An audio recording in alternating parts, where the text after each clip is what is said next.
वसुदेवसुतं देवं कंसचाणूरमर्दनं देवकी परमानंदं कृष्णं वंदे जगद्गुरु। गुरु ब्रह्मा गुरु विष्णु गुरुदेवो महेश्वरा गुरु साक्षात् परब्रह्म तस्मै श्री गुरुवे नमः। भगवद गीता का कर्मयोग, इसके बारे में तीसरा अध्याय जो देखा, उसी अध्याय का एक्सटेंशन और आगे की बात भगवान अब इस अध्याय में कह रहे। आज से हम गीता का चौथा अध्याय, जो ज्ञान कर्म संन्यास योग नाम से जाना जाता है, उसके हम आज बातें करेंगे। भगवान ने जो कर्मयोग दूसरे अध्याय से शुरू किया, तीसरे अध्याय में तो पूरा कर्मयोग है ही।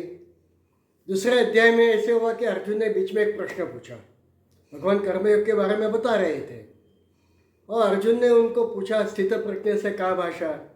उस स्थित प्रज्ञ के बारे में अर्जुन ने जो प्रश्न पूछा, तो भगवान ने 18 मंत्र ये स्थित प्रज्ञ पर कहे, तो थोड़ा सा एक डाइवर्सिफिकेशन हुआ। और बाद में तीसरे अध्याय में पूरा अध्याय भगवान ने कर्मयोग पर कहा। और अंत के जो श्लोक है, उसमें भगवान ने कहा मनुष्य पाप क्यों करता है। ये अर्जुन का जो प्रश्न था कि मनुष्य स्वयं, उसको पाप करने की इच्छा नहीं होती है। अतः केन प्रयुक्त पापम चरति पुरुष अनिच्छन अपनी वार्ष्णेय बनादेव नियोजिता। तो उसके बारे में भगवान ने कहा कि काम है, क्रोध है, इसके कारण मनुष्य पाप करता है, उसको किस तरीके से संयमित करता है, इसकी भी भगवान ने बातें की। अब ये जो चौथा अध्याय है, उस चौथे अध्याय में भागवतों का जो कर्म योग भगवान बता रहे हैं, जो महान पुरुषों जो हो गए, वो जो कर्मयोग कर रहे हैं, उस कर्मयोग की अब भगवान यहाँ पे बात करते हैं। वही है कर्मयोग, उसका ये और विस्तृत विवरण भगवान इस अध्याय में करेंगे। क्योंकि ये जो विचारधारा है, कर्मयोग की विचारधारा है, वो अत्यंत महत्व की है। समय के पेट में वही टिकता है जो समाज उसको स्वीकारता है। समाज जिसको नहीं स्वीकारता, वो दीर्घ काल तक वो टिक नहीं सकता, वो उड़ जाता है। कभी भी राजद्वारी राजकीय हेतु से या कानूनी हेतु से या किसी प्रभावशाली व्यक्ति समाज को जो विचार देते हैं, उस विचार को यदि समाज स्वीकारेगा तो वो समाज, वो जो विचार है, वो टिक सकते हैं, वो दीर्घ काल तक टिक सकते हैं। नहीं तो वो समाज स्वीकारते हैं। हम जैसे उदाहरण के तौर पर देखें कि भारत में स्वच्छता अभियान अभी शुरू हुआ। कानून से कभी स्वच्छता अभियान नहीं आता। जब समाज ने स्वीकारा कि हमें स्वच्छता रखनी चाहिए, उसका महत्व समझा। अब देखिए, आप भारत में स्वच्छता काफ़ी हद तक अच्छी हो गई है, रखते हैं, स्वच्छता रखते हैं। इसी तरीके से जो कुटुंब नियोजन की जो आवश्यकता थी, भारत की आबादी दिन प्रतिदिन बढ़ती थी, तो जब कानून किया गया कि हम दो हमारे दो, समाज ने जब स्वीकारा, अब उस कानून की कोई आवश्यकता नहीं है। तो समाज को कौन सी चीज़ अच्छी लगती है, समाज को क्या चाहिए, समाज को समझना होगा, समझाना पड़ेगा। और यही बात भगवान श्री कृष्ण यहाँ पे कह रहे हैं। और उन्होंने कहा कि अर्जुन, मैं तुम्हें ये जो कर्मयोग कह रहा हूँ, ये उसका अनादित्व है। ऐसे नहीं कि मैं कुछ नया कह रहा हूँ, ये पुरातन काल से कर्मयोग होते आया है। वो कर्मयोग जो समाज ने स्वीकारा था, उसी कर्मयोग की मैं अभी बात करने वाला हूँ। और इसीलिए वो चिरंतन काल से आता हुआ जो कर्मयोग है, बीच के भाग में थोड़ा सा अदृश्य हो गया। वो क्यों अदृश्य हो गया और हमें अब क्या करना चाहिए, ये इसकी सब बातें भगवान यहाँ पे करते हैं। इमं विमर्शते योगम प्रोक्तवान अहम अव्ययम विवस्वान मनवे प्राह मनु ईश्वकवे अप्रवृत्त एवं परंपरा प्राप्तम राजर्षय विदुः स कालनिह महता योग नष्ट परम तप स एवायम मया ते अद्य योग प्रोक्त पुरातन भक्तों में सखा चेती रहस्य एतत् उत्तम। ये जो 3 श्लोक है, उसके पहले बात करें, क्योंकि आगे के अध्याय में, आगे के जो भाग में भगवान को जो कहना है, वो इस 3 श्लोक में उसको समझना पड़ेगा। इमं विवसते योगम, हम उसका शब्दार्थ करते हैं, फिर भावार्थ करेंगे, फिर हम उसका तत्वार्थ करेंगे। इमं, यह, विवस्वते, सूर्य को, योगम, योग, योग का अर्थ है कर्मयोग। भगवत गीता में जहाँ सिर्फ योग शब्द आया वो समझो भगवान ने उसको कर्मयोग के बारे में कहा है। प्रोक्तवान अहम अव्ययम, यह अव्यय जो कर्मयोग है वो मैंने सूर्य को कहा। प्रोक्तवान, बताया, कहा, सिखाया। विवस्वान मनवे प्रहा, विवस्वान का अर्थ है सूर्य। सूर्य ने मनु को कहा। विवस्वान मनवे प्रहा, प्रहा यानी बताया, कहा। मनु इक्ष्वाकवे अब्रवीत, और मनु ने इक्ष्वाकु को यह बताया। तो इसका भावार्थ करेंगे कि यह जो अव्यय रूप जो ये कर्मयोग है, यह कर्मयोग मैंने विवस्वान को अर्थात सूर्य को बताया, सूर्य ने मनु को बताया और मनु ने इक्ष्वाकु को बताया। इक्ष्वाकु कौन है? जो सूर्यवंशी राजा है, जो भगवान श्री राम के पूर्वज है, जिन्होंने सूर्यवंश की स्थापना की, शुरू किया, वो ये इक्ष्वाकु है। अब मैंने ये योग विवस्वान को बताया। यहाँ शंका आने की संभावना है, इसका उत्तर मैं बाद में देता हूँ। भगवान श्री कृष्ण ने यह योग सूर्य को सिखाया और सूर्य ने यह योग मनु को सिखाया। मनु कौन है? हमारा जो आदि पुरुष है उसको हम मनु कहते हैं। मनुष्य, हम मनु के हैं, मनुष्य, उस पर से शब्द आया मनुष्य, या तो मानव शब्द मनु पर से आया है। तो मानव के जो आदि मानव है वो है मनु। विवस्वान मनवे प्राह, विवस्वान ने मनु को सिखाया।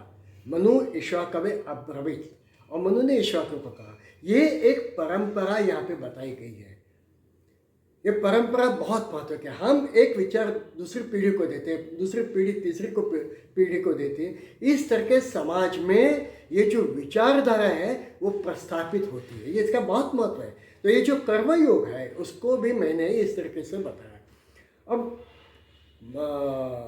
विवस्वान को बताया, सूर्य को बताया। इसका अर्थ क्या है? अब सूर्य ये तो एलिमेंटल फोर्सेस है, फिनोमिनल फोर्सेस है।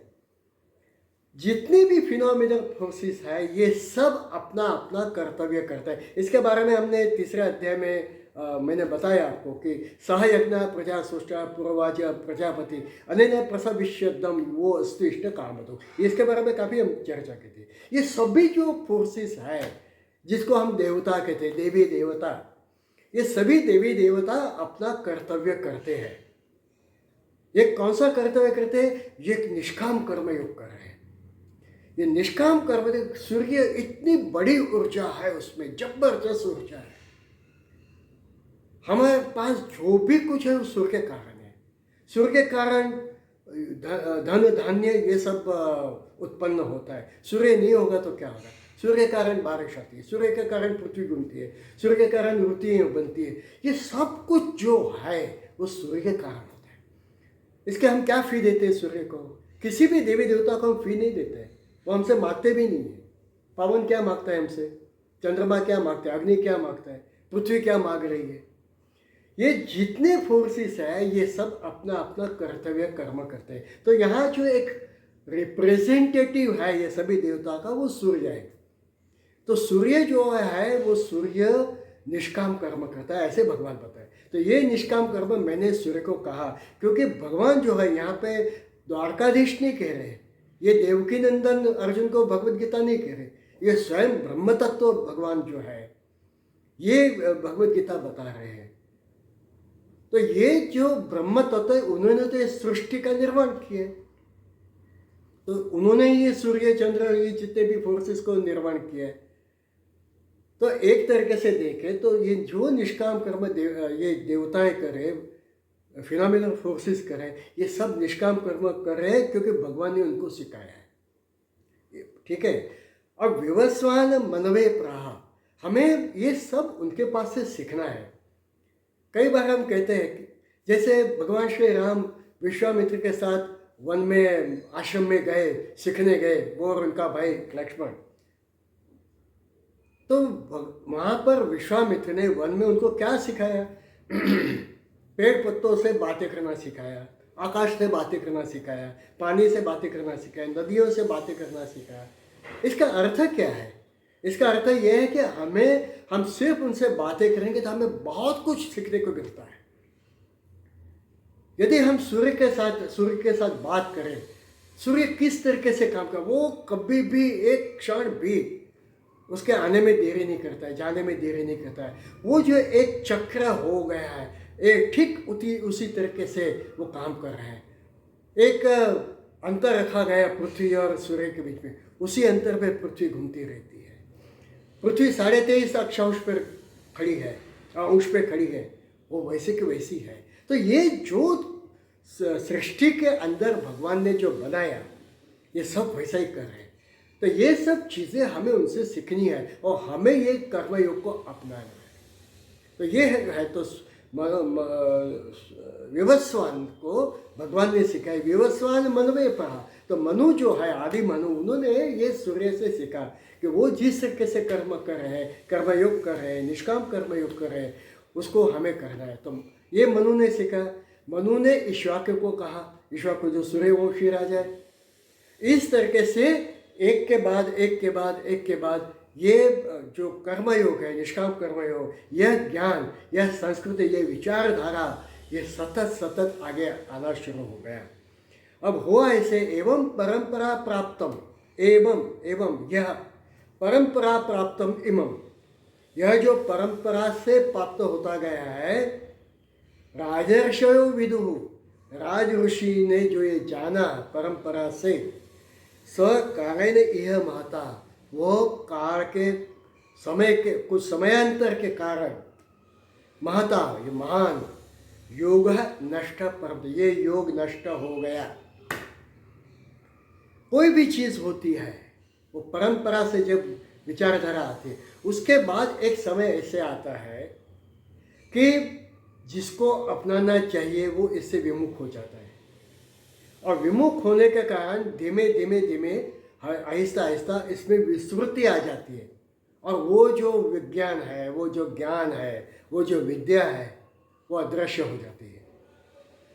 वो हमें पता नहीं चलता कि वो क्या विद्या है। अनेक ऐसे उसके प्रथम ये भाग देखते हैं। ये काल के कारण ऐसा बहुत समय गया जिसमें यह जो कर्मयोग है, निष्काम कर्मयोग है, वो नष्ट हो गया, वो अदृश्य हो गया। इसके बारे में किसी को पता ही नहीं था। ये कैसे होता है, क्यों होता है, इसकी बहुत सारी बातें हमें करनी पड़ेगी। इसी के अंदर भगवान बहुत कुछ बता रहे हैं। परंपरा जो विद्याएं आती हैं, हमारे जो वेद उपनिषद, ये सब जो है परंपरा से आते गए, शिष्यों को बता गए, गुरु ने शिष्यों को बताया, उन शिष्यों ने दूसरों शिष्यों को, उनके शिष्यों को बताया, ऐसे ये पूरी विद्या है। कई चीज़ें ऐसी है कि जिसका फिर बाद में उपयोग न करने के कारण वो नष्ट हो जाती है। जैसे आप शास्त्रीय संगीत की बात करें, तो शास्त्रीय संगीत में कई ऐसे राग है आज कोई गाता नहीं है, और आहिस्ता ये राग अब कोई न गाने के कारण वो अदृश्य हो चुके हैं। शास्त्रीय संगीत में जो भिन्न प्रकार के जो गायकी है, पद्धतियाँ हैं, उसमें से जो एक ख्याल गायकी है, एक टप्पा नाम की गायकी है, वो टप्पा गायकी भी अभी बहुत ही कम गाते हैं। ध्रुपद नाम की गायकी है, जो डागर बंधु बहुत प्रसिद्ध है। ये जो यदि इसको किसी ने आगे नहीं चला तो हो सकता है ये ध्रुपद गायकी भी अदृश्य हो जाएगी। हमारे वहाँ 14 प्रकार के मंदिर थे। स्थापत्य कला जो है उसके अनुसार 14 प्रकार के मंदिर थे। आज सिर्फ एक ही प्रकार बचा है, नागर पद्धति। बाकी की जो 13 जो पद्धतियाँ हैं मंदिर की, उसके अवशेष भी कहीं नहीं मिलते। कि देखो कितना नुकसान हुआ, क्योंकि हम उस परंपरा को टिका नहीं सके। इसलिए हमारे जो अच्छे विचार है वो दूसरों को देना चाहिए। ये यहाँ भगवान इसी के बारे में बात कर रहे हैं। राजर्षयो विदुः, यहाँ राजर्ष शब्द का उपयोग किया है। राजर्ष का अर्थ राजनश्च ते ऋषयश्च इति राजर्ष, जो राजा भी है और ऋषि भी है। जो राजा है, जो एडमिनिस्ट्रेशन करता है, जो प्रमुख है, जो देश का प्रमुख व्यक्ति है, पर उसके साथ साथ उसमें ऋषियों के भी गुण हैं। वो अपने लिए कुछ भी नहीं करता है, वो सब समाज को दे दे, वो राजर्षि है, राजऋषि है। जैसे राजा राजर्षि कहा जाता है, वैसे ऋषि भी ऐसे थे जो राजर्षि के नाम से जाने गए। जैसे विश्वामित्र, उनको महर्षि नहीं कहते थे, वशिष्ठ मुनि। उनको बहुत गुस्सा आता था कि आप मुझे वशिष्ठ, आप मुझे देवर्षि क्यों नहीं कहते, महर्षि क्यों नहीं कहते, आप मुझे राजर्षि क्यों कहते हैं? क्योंकि उनमें अहम था, उनमें क्रोध था। और उन्होंने, पुराण में कथा है कि उन्होंने वशिष्ठ के 100 पुत्रों को मार दिया। और एक दिन वशिष्ठ अरुंधति के साथ ऐसे पूर्णिमा थी, दोनों अपने पूर्णकुटी से बाहर आए तो स्वच्छ सूर्य प्रकाश चंद्र प्रकाश देखते ही अरुंधति ने उनको पूछा कि कितना साफ चंद्र प्रकाश है। उस समय उन्होंने कहा कि हाँ, जैसा विश्वामित्र का तप साफ है, साफ सुथरा है, स्वच्छ है, उसी तरीके से चंद्र का प्रकाश भी स्वच्छ है। तो ऊपर पर्णकुटी के ऊपर विश्वामित्र एक बड़े पत्थर के साथ बैठे हुए थे उनको मारने के लिए। और उन्होंने सोचा ये तो मेरी प्रशंसा कर रहे, तो उन्होंने पत्थर फेंक दिया और उन्होंने वशिष्ठ मुनि के पाँव छुए और उनसे माफ़ी मांगे। तब वशिष्ठ ने कहा, आइए महर्षि, आइए देवर्षि। तो ये एक बात है। तो राजर्षि जो होते हैं, राजर्षि का अर्थ है जो राजा होते हुए भी जिसने धर्म को पकड़ के रखा है। धर्म यानी सिद्धांत, धर्म यानी नीति। ये जो राजर्षि होते हैं, ये सूर्य वंश में ये पूरी परंपरा बन गई थी कि हर एक राजा को इस तरीके से परंपरा निभानी है, उसको निष्काम कर्म करना है, उसको उसने प्रजा का ध्यान रखना है। ये हम देखते हैं कि किस तरीके से रामायण में सब बातें हुई थी। ये परंपरा सेट हो जाती है और उस परंपरा के कारण दूसरों को भी वैसे करने का मार्गदर्शन मिलता है, प्रोत्साहन मिलता है, वो करना ही पड़ता है। मैं आपको एक उदाहरण दूं। मैंने कई म्यूनसिपैलिटियों के साथ काम किया है। गुजरात में एक ऐसी म्यूनसिपैलिटी है जहाँ पे परंपरा है कि जो प्रमुख होता है उसको बहुत काम करना पड़ता है अपने गांव के वास्ते। उन्होंने जो काम किया, कोई भी पार्टी का हो, सभी एकजुट बनकर गांव का विकास का काम करते हैं। और इसी के कारण उस गांव में बहुत सारे बड़ी बड़ी अंतर्राष्ट्रीय प्रसिद्ध ऐसी संस्थाएं, दूध की बड़ी डेयरी वहाँ पे आई, बहुत बड़ी खेती विषयक यूनिवर्सिटी यहाँ पे है, एग्रीकल्चर यूनिवर्सिटी है, वहाँ पे मैनेजमेंट इंस्टीट्यूट्स है, वहाँ पे एक रेसिडेंशियल यूनिवर्सिटी है जिसमें एक भी रुपया खर्च किए बिना 248 हेक्टेयर में ये बड़ी यूनिवर्सिटी बनी। देखिए, ये एक जो परंपरा आती है कि मुझे कुछ करना है, मुझे देश के वास्ते करना है, मुझे राज्य के वास्ते करना है, गांव के नहीं, प्रजा के नहीं करना है। ये परंपरा एक सेट हो जाती है। वो परंपरा इस राजर्ष विदु छत्रपति शिवाजी महाराज को उनके जो गुरु है समर्थ रामदास स्वामी, इन्होंने एक दिन उनको खत भेजा और उन्होंने कहा, निश्चयाचा महामेरू, बहुत जणांचा आधारो, अखंड स्थितीचा निर्धारो, श्रीमंत योगी। शिवाजी महाराज को श्रीमंत योगी कहा। तू श्रीमंत है,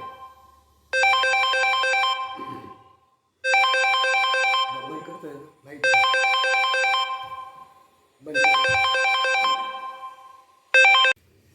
माफ कीजिए, फोन आ गया था महत्व का, तो तोड़ना पड़ा। एवं परंपरा प्राप्त, ये जो परंपरा आती है उस परंपरा को राजर्ष विदु। तो शिवाजी महाराज को जो श्रीमंत योगी कहा गया, तू श्रीमंत है, तू राजा है, पर तू योगी है। हम इतिहास की बात नहीं कर रहे हैं अभी। ये जो परंपरा आ गई वो कारण यह महता योग नष्ट परंपरा। ये बहुत समय तक ये कर्म योग का उपयोग नहीं हुआ, वो योग नष्ट हो गया। परंपरा कैसे टिका जाएगी, राजर्ष कैसे तैयार करने पड़ेंगे। हम जो भी बातें करते हैं, और इसके बारे में शंकराचार्य ने भी बहुत कहा है, ये जो परंपरा को कई बार कोई तोड़ देते हैं। आज मटीरियलिस्टिक समाज हो गया है। इसके कारण मेरा हेतु क्या है? मेरा हेतु सिर्फ पैसा कमाना है, मटीरियलिस्टिक सुख मुझे भोगने हैं। ये तो निष्काम कर्म का इसको काफ़ी नुकसान हुआ है। जो व्यक्ति अधिकृत है, जिसके पास अधिकार है, वो अधिकारी कुछ, यदि वो दुर्बल है, अजितेंद्रिय है, दुर्बलान अजितेंद्रियान प्राप्य योग नष्ट परम तम, ये शंकराचार्य जी ने कहा है। जब ऐसे इनइफेक्टिव, असक्षम व्यक्तियों के हाथ में जब सत्ता जाती है, विद्या जाती है, तो काफ़ी नुकसान हो जाता है। जो मानसिक रूप से ही तैयार नहीं है, जो शारीरिक रूप से तैयार नहीं है, ये निष्काम कर्म नहीं कर सकते हैं, और एक के बाद ये परंपरा आ जाती है, और ये जो विद्या है वो नष्ट हो जाती है। जैसे मैं आपको बात बताऊं, मैं उदाहरण दे रहा हूँ। ऐसे बातें हो रही है कि बच्चों को भगवत गीता सिखाना चाहिए, और ये अभी काफ़ी इस पर विचार विमर्श हो रहा है। भगवत गीता सिखाना अच्छा है, और ये स्कूल में सिखाया जाएगा भगवत गीता, अच्छी बात है। पर ये कौन सिखाएगा? वो व्यक्ति भगवत गीता सिखाने के लिए योग्य है, नहीं होगा तो इसका अनर्थ हो जाएगा। इसलिए ऐसे कोई भी काम नहीं करता है जो व्यक्ति सक्षम नहीं है उसको सिखाना पड़े। इसलिए दुर्बलान अजितेंद्रियान, जिसको इंद्रियों पर काबू नहीं है। हम देखते हैं शिक्षण क्षेत्र के अंदर कितना भ्रष्टाचार हो गया है। जो स्वयं दुर्बल, उनको ज्ञान ही नहीं, अपना विषय का भी ज्ञान नहीं है, और यदि उनको बताया जाए कि आप ये सिखाओ, क्या होगा? ये हमारी परंपरा टूट जाएगी। इसलिए पहले हमें ऐसे सक्षम व्यक्तियों को तैयार करना पड़ेगा, और ये व्यक्ति जब आगे जाएगी, वो आगे को दूसरी पीढ़ियों को सिखाएगी, तब ये आगे होता जाएगा।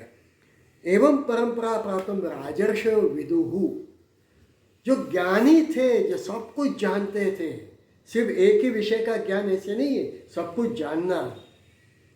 हमारे ऐसे शिक्षक होते थे जो सब विषयों को जानते थे, काफ़ी उनको ज्ञान था। वो काल के कारण आहिस्ता आहिस्ता वो योग नष्ट हो गया।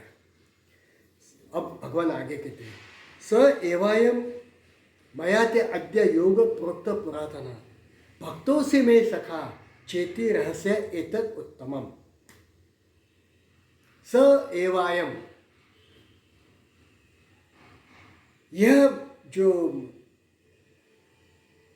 कर्मयोग है, ते अद्य योग, वह जो योग है, प्रोक्त पुरातन काल में यह जो कर्मयोग बताया गया था, भक्तों से में से सखा, भक्तों से में सखा, भक्त असी में मेरा सखा, तू मेरा भक्त है और मेरा सखा है। चेति च इति रहस्यम एतत् उत्तमम, यह जो रहस्य है, कर्मयोग का रहस्य है, ही एतद् उत्तम, ये उत्तम में उत्तम जो रहस्य है कर्मयोग का, वो मैं तुम्हें बता रहा हूँ। ऐसे इसका शब्दार्थ है। भावार्थ यह है कि जो अत्यंत गहन ऐसा कर्मयोग है, तू मेरा भक्त है। यह तीन बातें भगवान ने कही। भक्तों से मैं सखा, तू मेरा भक्त है। कौन कह रहा है? साक्षात ब्रह्म तत्व बता रहे हैं, अर्जुन को बता रहे हैं। भक्त असुई में सखा, तू भक्त है, तू मेरा है, और तू मेरा सखा है। देखिए क्या है, अर्जुन के क्या नसीब होगा, क्या भाग्य है अर्जुन का। भगवान कह रहे तू मेरा है। अरे बड़े बड़े संत ने भगवान को कहा कि एक बार तो खाओ तुलसी मेरा। यहाँ भगवान स्वयं होकर उसको बता रहे हैं। यहाँ जो भगवान और अर्जुन के बीच में जो संबंध है ना, वो कुछ अद्वितीय अद्भुत है। इतने एक दूसरे को चाहते थे, इतना एक दूसरे पर प्रेम था। एक बार ऐसे हुआ कि धृतराष्ट्र ने संजय को कहा कि जाके देख के आओ पांडवों के कैंप में जाके क्या हो रहा है, मुझे गुप्त बातमियाँ चाहिए। उनके पास क्या ऐसा है कि सब उनको चाहते हैं। तो संजय गए, अर्जुन के कैंप में गए। अब अर्जुन कैसे बैठे हैं?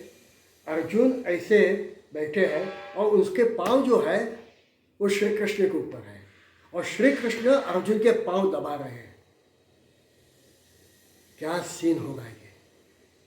और वही समझ गए संजय कि इनको हराना नामुमकिन है। इतना प्रेम है, इतना एक दूसरे के साथ जुड़े हुए हैं, आत्मीयता है। ये भगवान यहाँ पे बताया, स मया ते अद्यम योग प्रोक्त पुरातन। ये अत्यंत पुरातन है। पुरातन यानी आदिकाल से आया है।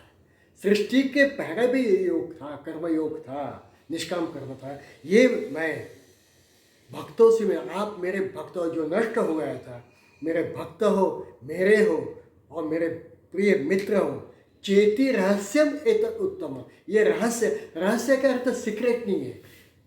हमारे शास्त्र में कुछ भी सीक्रेट नहीं है, सब सबके वास्ते है। ये बीच में ऐसा एक समय आया गया जिसमें बताया कि नहीं, ये तो ब्राह्मणों के नहीं है, ये स्त्रियों के अधिकार में नहीं है, ये शूद्र के अधिकार में नहीं है। बहुत गलतफहमी आ गई थी, बहुत नुकसान हुआ देश को। रहस्य का अर्थ है अत्यंत महत्व का ही एतत् उत्तमम। ये उत्तम का उत्तम जो रहस्य है, जो अत्यंत प्रोफाउंड है, ये जो प्रोफाउंड है, अत्यंत महत्व का, ये मैं तुम्हें बता रहा हूं। ये क्या, कैसे उसको समझने की कोशिश करें। भगवत गीता कोडवर्ड में बताई गई है। भगवत गीता हमें क्यों समझ में नहीं आती है? यहाँ जो अर्जुन और श्री कृष्ण का जो प्रेम है, वो प्रेम यदि हम सीखे तो हम भगवत गीता समझ सकेंगे। एक बार ऐसे हुआ, एक बनी हुई घटना है। महाराष्ट्र में मनमाड़ नाम का एक स्टेशन है, बहुत बड़ा जंक्शन है। उस मनमाड़ स्टेशन पर एक युवती आई, उसके पास उसका 10 महीने का बच्चा था। वो वेटिंग रूम में गई। वेटिंग रूम में एक चाचा बैठे हुए थे, विद्वान थे, कुछ किताब पढ़ रहे थे। तो ये युवती वहाँ पे गई, उसने अपने बेटे को वहाँ पे रखा और वो समझ गई कि अब थोड़ी देर के बाद ये उठ जाएगा, उसको दूध चाहिए। तो बाजू में कैंटीन थी, तो उसने उन चाचा को कहा, जो वृद्ध एक व्यक्ति बैठी थी, उसको कहा कि महाशय अभी इसका दूध का समय हो गया है, तो मैं बाजू की कैंटीन में जाती हूँ, आप ज़रा इसका ध्यान रखो। उन्होंने कहा ठीक है, मैं ध्यान रखता हूँ, आप जाइए। अच्छे थे, विद्वान थे। ये जैसे औरत वहाँ से गई, वैसा बच्चा उठ गया और उसे रोना शुरू कर दिया। अब 10 महीने का बच्चा उठने के बाद क्या करेगा? उससे तो रोना शुरू कर दिया। अब ये महाशय उसके पास गए, उसको समझाने की कोशिश की कि भाई अभी देर आपके वास्ते ही आपकी माँ गई है दूध में, अभी 2 मिनट में आ जाएगी। अब बच्चे ने तो और ज़ोर से शुरू कर दिया रोना। उसने उनको सभी भाषा में बात की, गुजराती में कहा, मराठी में कहा, अंग्रेजी में कहा, हिंदी में कहा। तो बच्चा ने तो वो रोने थमने का नाम ही नहीं था। थोड़ी देर में वो औरत यहाँ आ गई। जैसे वो आई, उसने दूध का बाजू में रखा, बच्चे को उठाया और उसने कहा ओ न्यू न्यू न्यू न्यू, ऐसे करके उसने बच्चे को कहना प्रारंभ किया। तो बच्चा जो रो रहा था, वो बच्चा शांत हो गया। सिर्फ शांत नहीं हुआ, हंसना शुरू कर दिया। उसके बाद माँ ने उसको दूध दिया, दूध पिया, फिर से बच्चा सो गया। ये जो महाशय थे, वे कहते हैं ये क्या है, ओ न्यू न्यू न्यू न्यू।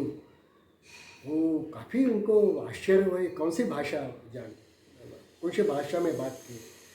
उसने उस औरत को पूछा, स्त्री को पूछा कि बहन जी, मैं तो बहुत सारे बेटा मैं भाषाएं जानता हूँ, पर ये भाषा मुझे पता नहीं है। तूने कौन सी भाषा में बात की तो ये बच्चा समझ गया, वो उसको कौन सी भाषा आती है, तुझे कौन सी भाषा आती है। उसने कहा यदि आपको मेरी भाषा समझना है तो मेरे पेट से आपको जन्म लेना पड़ेगा। माँ की भाषा बच्चा समझता है, बच्चे की भाषा माँ समझता है। बच्चा रोता है, माँ कहती है देखो उसकी नींद अधूरी हो गई है, जरा पारना जुड़ाओ, देखो वो उसने कपड़े बिगाड़ दिए होंगे, कपड़े को बदल दो, मैं अभी आती हूँ। बच्चा रोए, हाँ हाँ उठ गए हो, भूख है, मैं अभी आपको खाने देती हूँ। रोना एक ही है पर माँ सब समझ जाती है। बस ये जो माँ बेटे का प्रेम है वो अर्जुन और कृष्ण के बारे में है। इतना एक दूसरे को वो चाहते हैं। भक्तों से में सखा चेती रहस्य ये तद उत्तम। जब हम इस तरीके से प्रेम भगवान के साथ रखेंगे, विश्वास रखेंगे, सब कुछ उनको सौंप देंगे, जब उनका शिष्यत्व स्वीकारेंगे, उनका रेफ्यूज हम करेंगे, शरणागति स्वीकारेंगे, तब हम भगवद गीता समझ में आएगी। ये हम इसमें सीख सकते हैं। अब आगे का जो प्रश्न है, हमारे मन में भी ये सब प्रश्न आते हैं कि क्या करना है, क्यों भगवान ने ऐसे क्यों बात की कि मैंने सूर्य को ये समझाया। अब भगवान का अर्जुन का ये जो प्रश्न है, अर्जुन हमारा रिप्रेजेंटेटिव बता रहा है, अपरम भवतो जन्म परम जन्म विवस्वता कथम एतद् विजानीयाम त्वं प्रोक्तवान इति। जो शंका हमें आ रही वही शंका अर्जुन ने भगवान को पूछा, श्री कृष्ण को पूछा।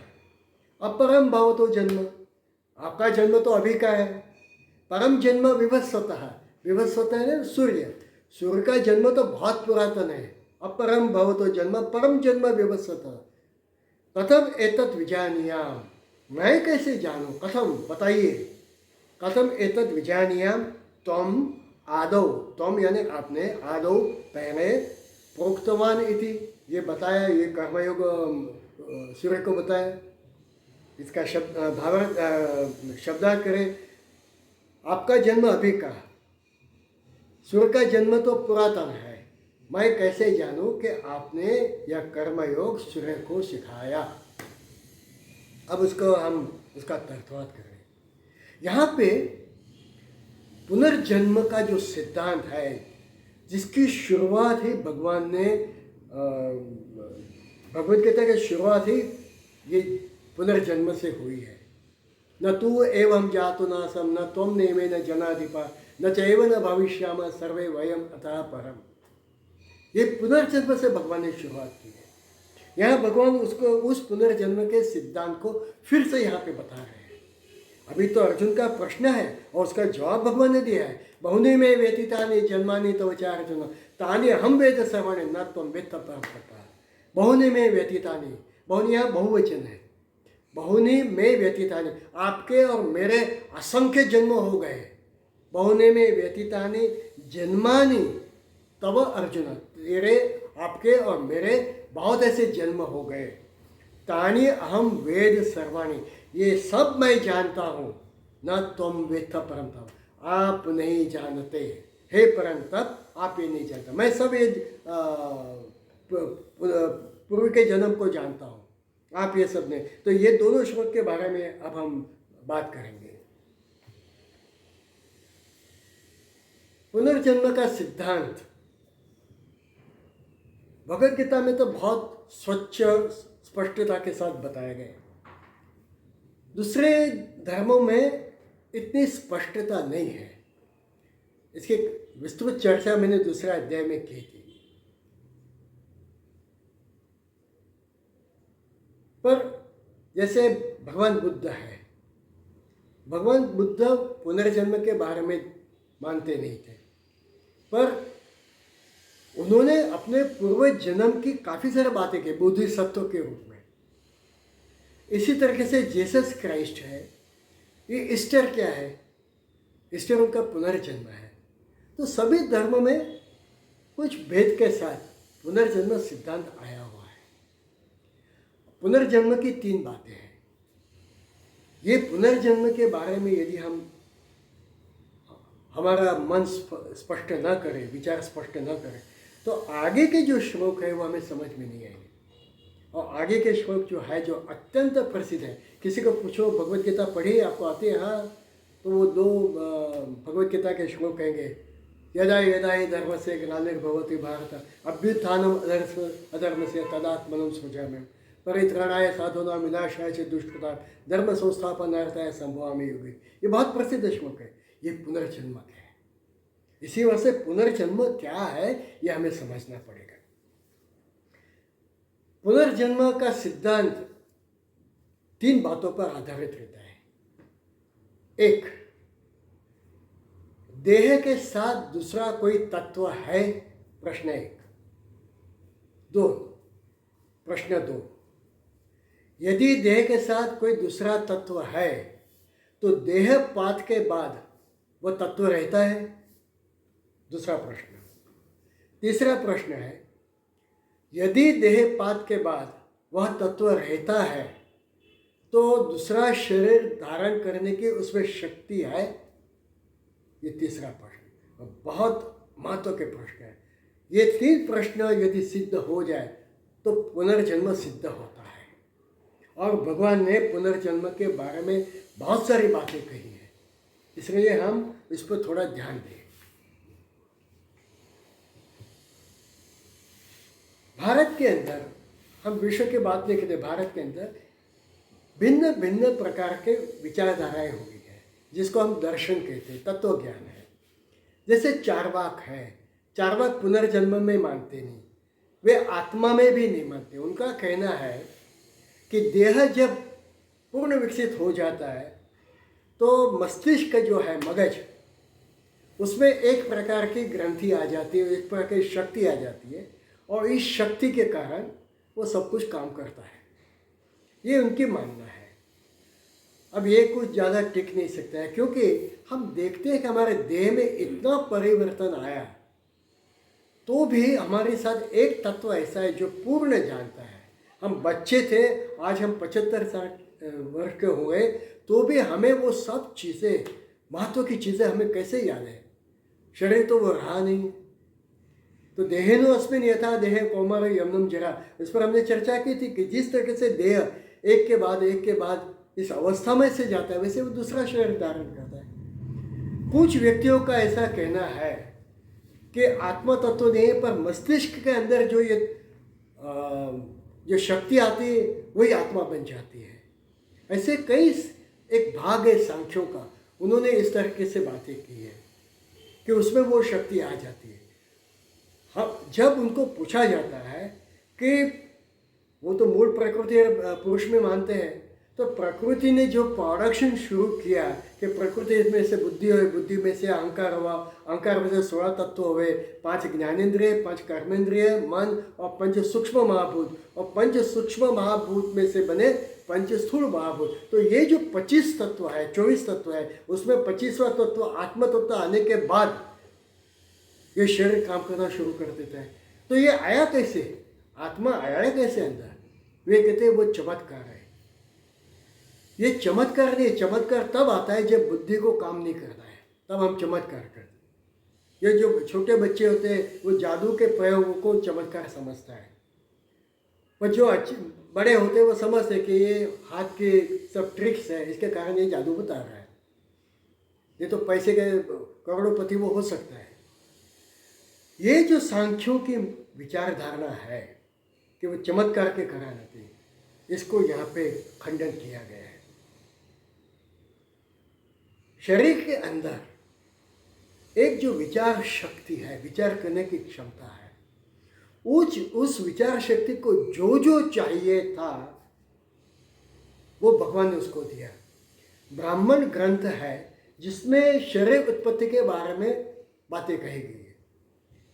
ये विचार शक्ति को इच्छा हुई कि मुझे सूंघना है, तो नाक आया, घ्राणेंद्रिय शक्ति आई। उसने सोचा मुझे देखना है, तो चक्षु आ गए, चक्षेंद्रिय आ गए। उसको इच्छा है कि मुझे सुनना है, तो श्रवणेंद्रिय आ गए, कान आ गए। उसको हो मुझे चखना है, तो रसेंद्रिय आ गए। उसको एक के बाद जितनी इच्छाएं होती गई, मुझे विचार शक्ति है, तो मस्तिष्क आ गया। जैसे जैसे उसको इच्छा हुई वैसे वैसे इंद्रियां आती गई। और ये जो इंद्रियां आने के बाद में देह का जन्म हुआ है, उसके पहले नहीं हुआ है। पहले सब शक्तियाँ आई, बाद में देह हुआ, और देह ने फिर उन शक्तियों के आधार से काम करना शुरू किया। यही चीज़ भगवान ने 15वें अध्याय में कही है।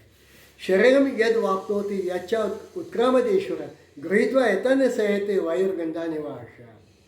ये जो आत्मा शरीर में आता है, शरीर में आके जब वो रहता है, रहने के बाद ये इंद्रियों का उपभोग करता है, ज्ञानेंद्रिय, कर्म इंद्रिय। और जब ये आत्मा शरीर को छोड़ देता है, तब मन, बुद्धि और ये 15 तत्व, ऐसे 17 तत्वों, और उसने जो कर्म किए वो कर्म को साथ में रख के वो आत्मा जाता है। ये भगवान ने इसमें हमारे पुराणों में भी बताए कि ये जो 17 तत्व के साथ आत्म तत्व सब घूमता है। तो शरीर तो बाद में आया, पहले ये सब इंद्रियां आ गई, ज्ञानेंद्रिय है, कर्मेंद्रिय है, मन आया, बुद्धि आया, पंच सूक्ष्म महाभूत है, उसके बाद पंच स्थूल महाभूत है। और सिर्फ स्थूल महाभूत से शरीर नहीं बना है, उसका पंचीकरण हुआ है, पंचीकरण के बाद शरीर बना है। तो शरीर तो अंत में आया है, इसलिए वो एक तत्व है। जो हम कहते हैं कि शरीर के साथ कोई दूसरा तत्व है, हाँ, शरीर के साथ दूसरा तत्व है। और जब उसको ये सब इंद्रिय का उपभोग करना है, वो उपभोग करते समय यदि उसको ऐसे लगा कि ये शरीर मुझे अब काम का नहीं, तो वो शरीर छोड़ के दूसरा शरीर धारण करेगा। तो इसी को पुनर्जन्म कहते हैं। और इसे ये मंडूकोपनिषद में भी ये बातें कही है, ये बातें प्लेटो ने भी कही, शोपेनहावर ने कही है, बर्ट्रांड रसेल ने भी ये बातें कही है। उन्होंने कही इसी वास्ते ये सत्य ऐसे नहीं कहता हूँ, पर उन्होंने भी ये स्वीकार कि भाई ऐसा कुछ तत्व है। प्लेटो तो कहता है कि इसमें कोई शंका ही नहीं कि पुनर्जन्म होता है। प्रश्न तो यह है कि प्रथम जन्म कैसे हुआ और क्यों हुआ। बहुत अच्छा प्रश्न है प्लेटो को। और मुंडकोपनिषद में जो हमने इसके बारे में चर्चा की थी, उसने भी यही कहा है कि 5 यज्ञ होने के बाद ये शरीर हुआ। प्रथम जनात्मा होता है, जड़ रूपी आत्मा हो जाता है, वो उसका यज्ञ करता है, तब उसमें से बादल बनते हैं, बाप में से बादल बनते हैं। बाप अपना संन्यास देते हैं, अपना त्याग देता है, अपनी आहुति देता है, तब उसमें से वर्षा होती है। ये तीसरा हुआ। उसमें से फिर पानी के अंदर पानी अपनी आहुति देता है, तब उसमें से वनस्पति होती है। और उस वनस्पति को खाने के बाद उसमें से वीर्यात्मा बनता है। यह चौथा यज्ञ हुआ। और वीर्यात्मा जब अपनी आहुति देता है, तब उसमें से जीव बनता है, ये शरीर बनता है। तो इस तरीके से मुंडकोपनिषद में 5 यज्ञ बताए गए।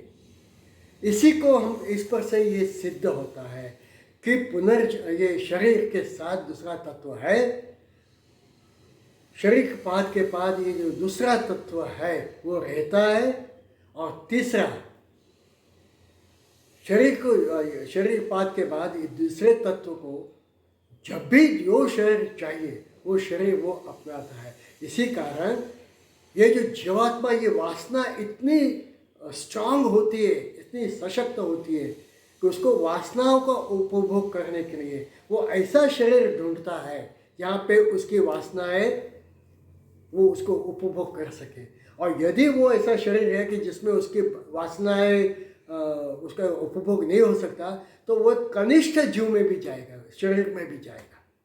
इसलिए वासनाएं बहुत स्ट्रांग है। तो ये जो विचार शक्ति, ये जो आत्मशक्ति है, वो अपने वासनाओं के अनुसार दूसरा शरीर भी प्राप्त करती है।